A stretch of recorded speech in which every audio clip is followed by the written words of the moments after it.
So having a look at the purge valve, well basically the boost controller wiring, which is going to use the purge solenoid plug on the wiring loom, which is on the right hand side of the wiring loom. What you have is you have a black red and a black green going into from the loom into this purge solenoid and this plug. I ordered the Chinese, the other end of the plug, so I can then not going to cut the wires off. I'm just literally going to plug straight in. So I need to make a loom extension. I've ordered, I wanted to keep all the wire colours the same, so this is thin wall 1mm wires. So I've got a black green there, and I've got a black red. I've got 3 meters of it, and then I've got some sheathing to go over the top, which is like expandable wire sheathing to protect it. I've got some heat shrink of different types. I want to do it nice and neatly. So basically I'm going to do this plug and get that wired up with the wires on it. So what I've done is I've taken my black and green and black and red wires, and I've threaded it through some of this expanding wire wrap. So when it's in the engine bay, it'll be nice and protected and look neat, hopefully a bit more like OEM Mazda. And what we need to do is we've got different parts of this plug. You've obviously got your terminals that you're going to crimp. You've got your main plug. You've got your little seals. So before you do anything, your seals have got to go on. So push those over the top of your wires. Pull a bit more out here. Pull that over the top. The other one on.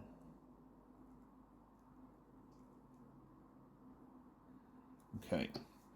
So we've now got to put the connectors on. So let's sort that bit.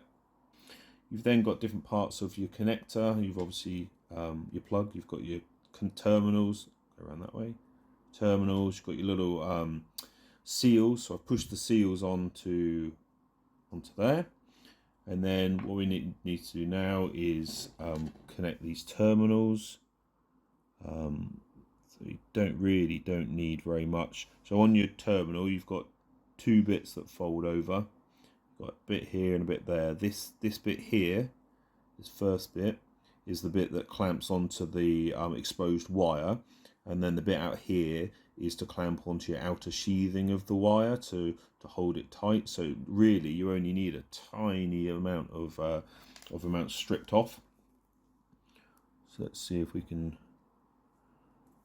do that here. Yep. So I'm not going to strip off any more than that.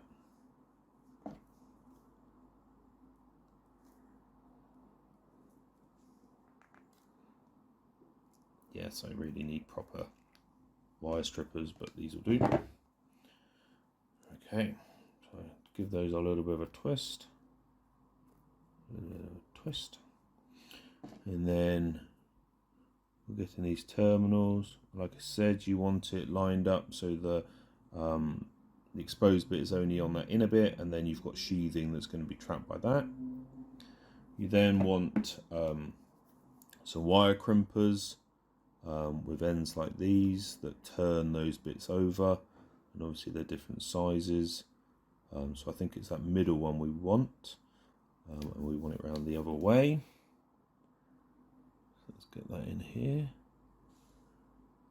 Crimp that, and then you're going to see that it turns over those little tabs. You want to clamp it together nice and tight. So what it's done is it's clamped on that wire there. Sorry if the may not be focusing on that.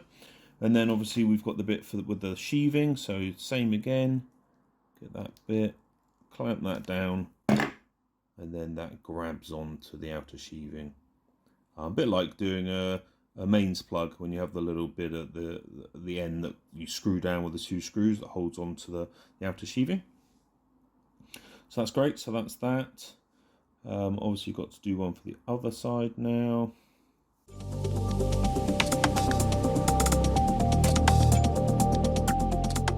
There you go, you've got your two plugs ready, two connectors.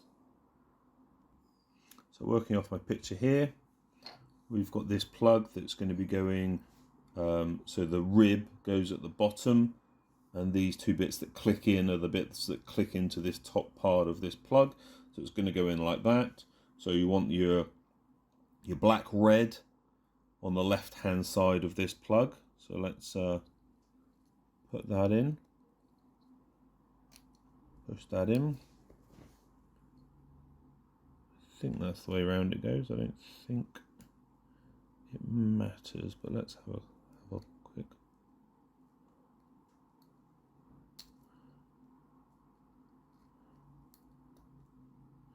It's that way because you've got this little bit that pushes in the other side.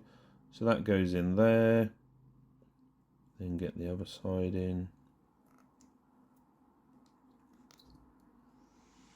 Push in. You see you've got your two.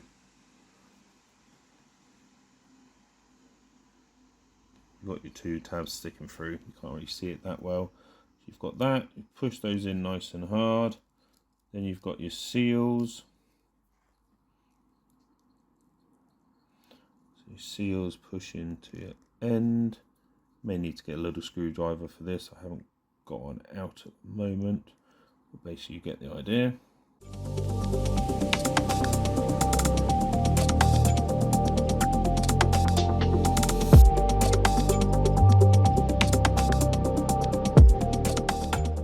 So you've got your seals in the back there, so that's great.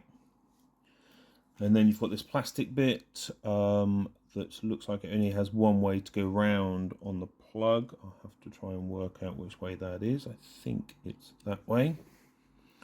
So then it's got two little grooves that you need to get your prongs to stick through.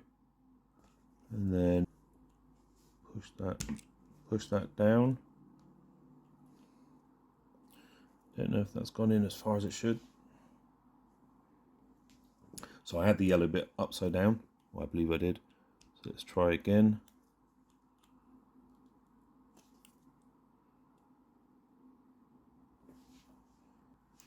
So it was off camera, but what I found is I got a pair of long nose pliers.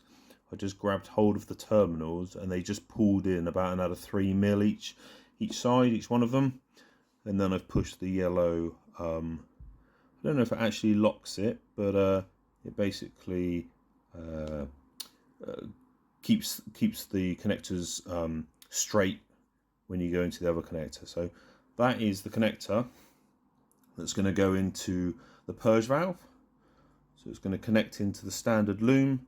I'm then going to run it across the back of the bulkhead of the car, and the other end is going to go into the boost solenoid.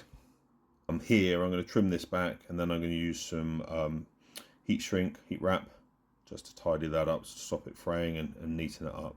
So that's one end done. So I got this universal kit of 150 heat shrink tubings. It's different sizes. Comes in a nice handy tub. It's only a £5, can be quite useful. So I've just cut a small bit here, passed it along the outside.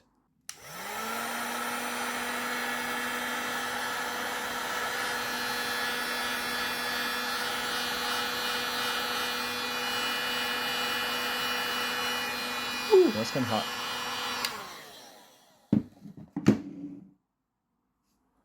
Smoking. Hopefully that's just because the first time you use it. So that's how neatly you can do your ends. You got a little bit of blimey, that's smoking.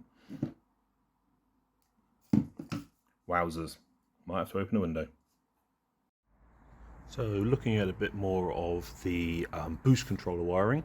So we're on the right hand side of the car, and this is your purge valve, which goes into the loom there.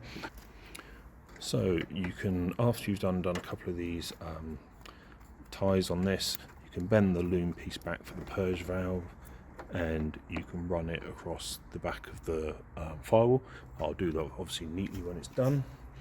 And then you'll run it all the way across the back of the firewall, And then I'm going to mount the purge valve over here, because obviously the turbo's over here, and the two vac lines that it's going to need to reference and things. They've got to just have a short loop there, and I have seen people take the vac lines all the way across and put the boost controller over here. Well, you know, I think it's neater to run the electrical cable neatly across the bulkhead and then keep the vac lines over this side. So that's what I'm going to do. I'm only doing this temporarily at the moment to find out how long I need this line, but you take the original one and it's got some of these plastic clips on. Obviously I'll just sellotape it here for now, but that plastic clip will actually go nicely into this body hole that's behind it. So that would be nice, so I can clip that in there. I'll then run it across the back, probably cable tie it to this pipe as it goes across. We've hidden it at the back there.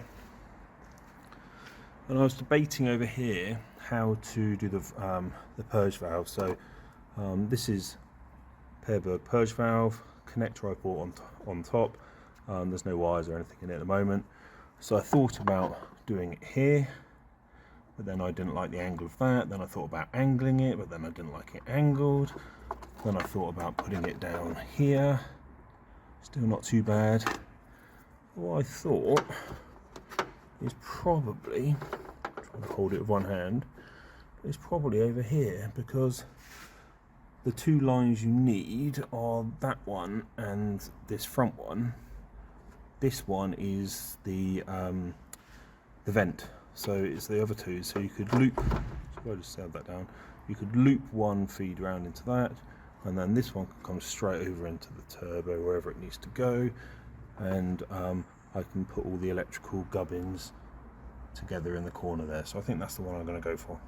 So just looking here, so I've tucked cable, that's going to be tucked up out of the way, take it into this corner, join it with these pipes, and then I'm going to connect it up to the purge valve there, and that'll be a nice neat solution.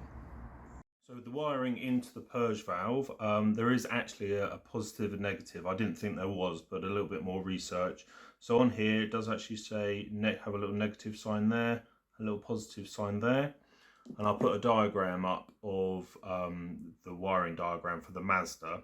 And basically what it does is this red black is a constant feed, and then this black green, it all goes into the ECU or PCM or however you want to control it and talk about it, and it will just the ECU will just switch to ground, so it will just activate the ground whenever it wants to make this circuit. So it does actually need to be around the right way. So it's red black is your live, and then for this instance your ground is your black green. So that's how we're going to do it, and obviously match that up with the plug size you've got there. So I've got my outer coating on, I've got my 4mm sheathing here, I've slid on the rubber boot that goes into the back of the plug. I've then put the seals on, stripped these, strip the sheath off, and we're going to put the plugs on.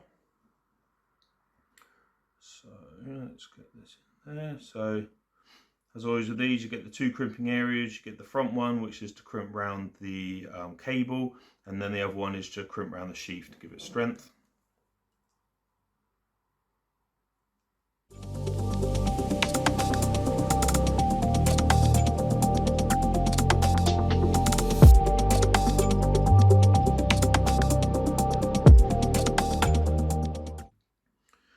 So now these are a bit strange. They don't go in vertically, they actually go in sideways. So don't want to mess this up because they're very hard to get out. So got your purge valve. I've got a negative this side, so negative this side, so negative this side of the plug. So that's my green black or black green. Either way, really don't want to get this wrong. So yeah, feel that click in. Then obviously you've got the positive side, positive black red,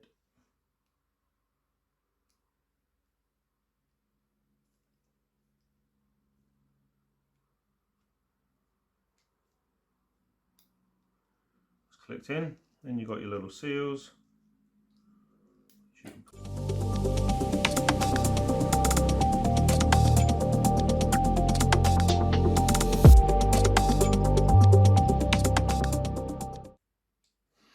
Okay, so pull all the tension in on the outer sheathing so it's pulled up as far as it needs to be. Then I'm going to have to push this outer on, so that's clipped over. Oh, there you go. Cool. So there you have it. So that's the wiring to go into your purge valve. It's my little sketch. So what you've got here on the purge valve is this metal one.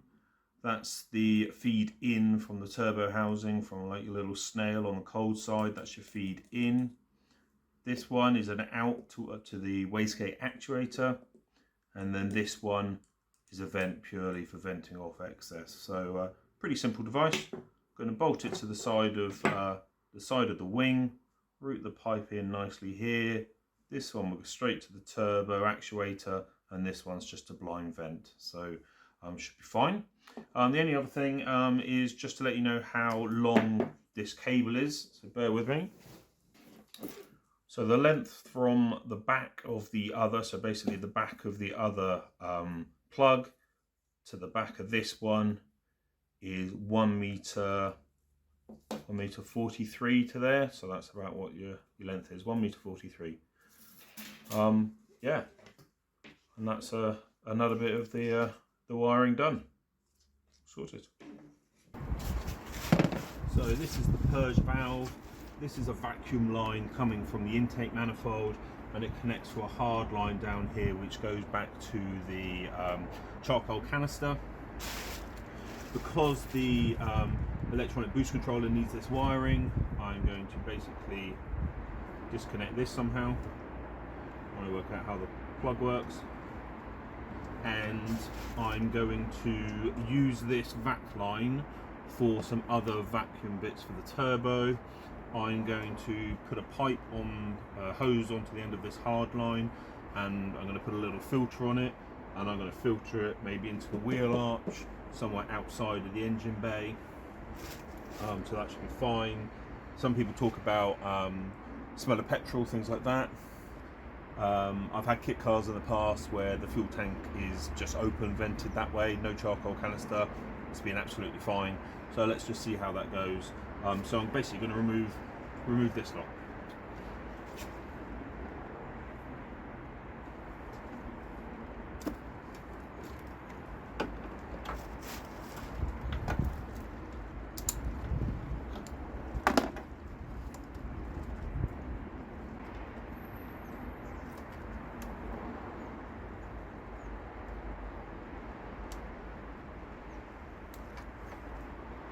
I don't want to break any clips, and I also most probably want to connect that. There we go. So I'm going to leave that fitting on there because that's ideal for some boost vacuum line.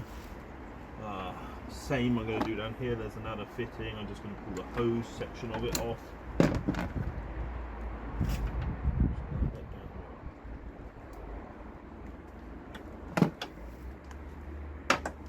So that is a bit you don't need. We've got an open end there, got an open end vent all the way back to the part back in the car. That. So that's that. So I'm looking at the boost controller. This is the extension lead we've made up. So the purge valve is now completely removed. I've got an open end here and an open end here that I need to sort out. Brackets are all gone. It had this wire going to it, which is the purge valve wiring. On my car there was a spare little hole there, and the clip sits nicely, so I've clipped that clip in. There is another clip there, but I haven't got a hole. Maybe I'll drill a hole, I don't know. Anyway, that's how it's going to be. And then we've got this end of the wiring. We hope we've done it all right. That should just click in. Yeah, there we go. And then I'm going to run that along the back of the bolt here. I haven't decided how I'm going to fix it yet.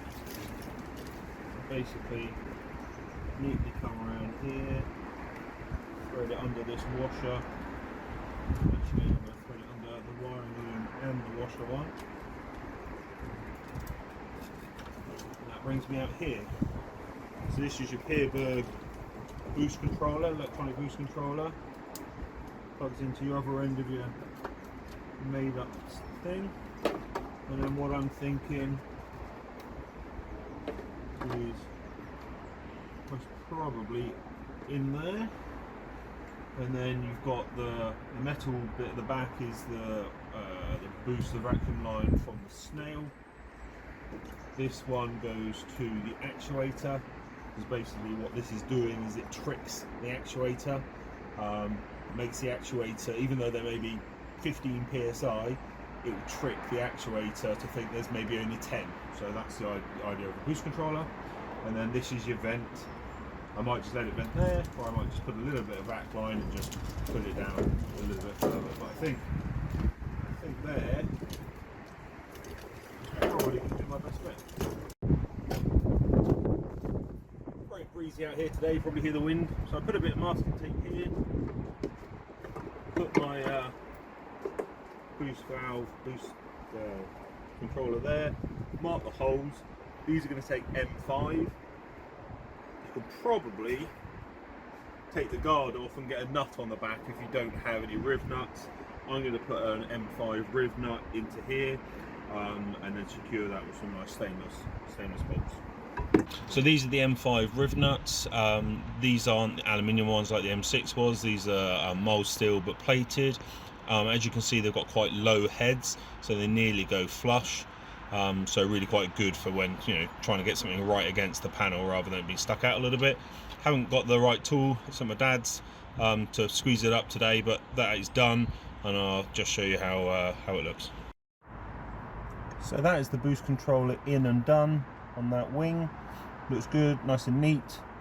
I haven't neatened up the cabling yet, but I'm sure I can leave that to you guys to sort out how you want to do that. It's probably just cable ties or something, but yeah, so from that wiring, purge valve all the way across to your boost. And I've done it that way because the two boost lines I need are right here. Other people, I guess, have run vac lines across the engine. I didn't really like that idea. I thought I could hide the wiring at the back and then keep the vac lines nice and short over there.